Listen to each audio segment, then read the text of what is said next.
I'd done the Elk Ridge Trail dozens of times. 14 miles, moderate elevation, mostly exposed ridgeline. I knew it like the back of my hand. That's probably why I got careless. It was late September. Days were getting shorter. I left the trailhead at 4 p.m., told myself I'd be back before it got dark. I wasn't. By mile 7, the sun was gone. I had my headlamp, and I wasn't worried. Not yet. That's when I heard the footsteps behind me. Not animal footsteps, not the crunch of a deer or the scatter of something small.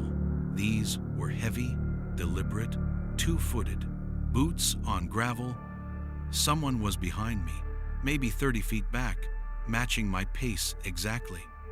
I stopped. The footsteps stopped. I turned around and swept my headlamp across the trail. Nothing, just trees bending slightly in the wind and a trail disappearing into black. I kept moving. So did they. I picked up my pace. The footsteps picked up too. I tried to rationalize it, another hiker, maybe. Someone who didn't want to startle me. But why weren't they using a light? At mile 9, I reached a small clearing with a ranger information board. I stepped off the trail and pressed my back against it, switched off my headlamp, and waited in the dark. The footsteps kept coming, closer, closer, and then they stopped, right where I'd stepped off the trail. I couldn't see anything. The darkness was total, but I could hear breathing slow, controlled, patient, maybe 10 feet from where I was standing. I don't know how long I stood there. It felt like forever. And then the footsteps started again, moving back down the trail, away from me, getting quieter. I waited 15 minutes before I moved. I jogged the last 5 miles out without stopping. I never looked back. I filed a report with the ranger station the next morning.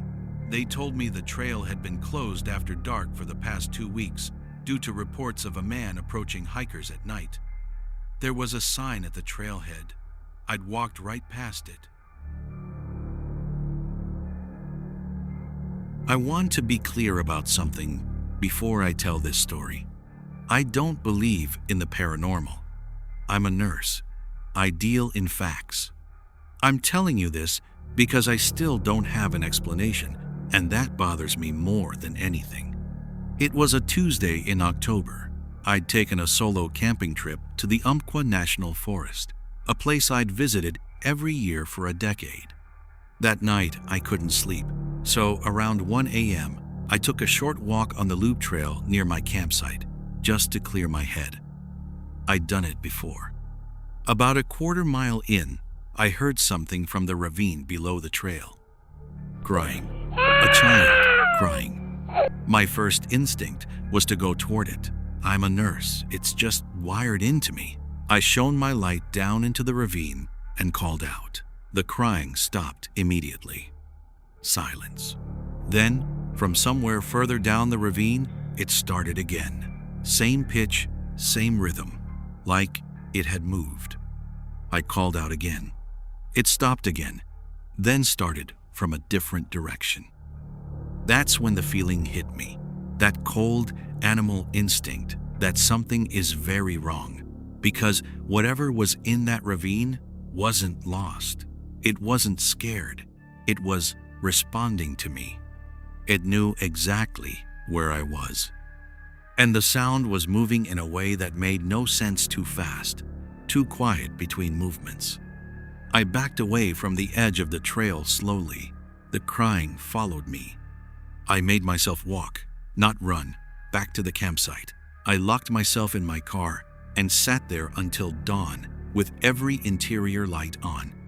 When I told the park ranger about it the next morning, he didn't look surprised. He said some animals, foxes, certain owls, can mimic sounds in ways that unsettle people at night.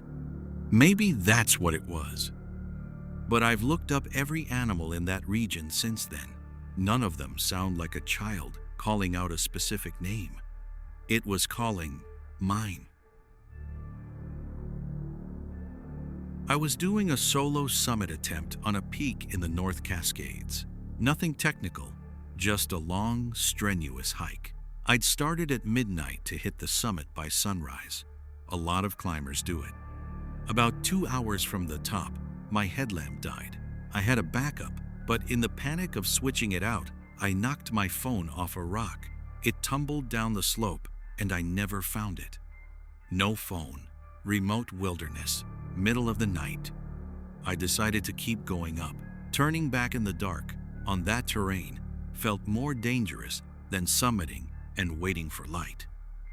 When I reached the summit plateau, there was a man sitting on a rock, facing away from me, staring out at the dark valley below.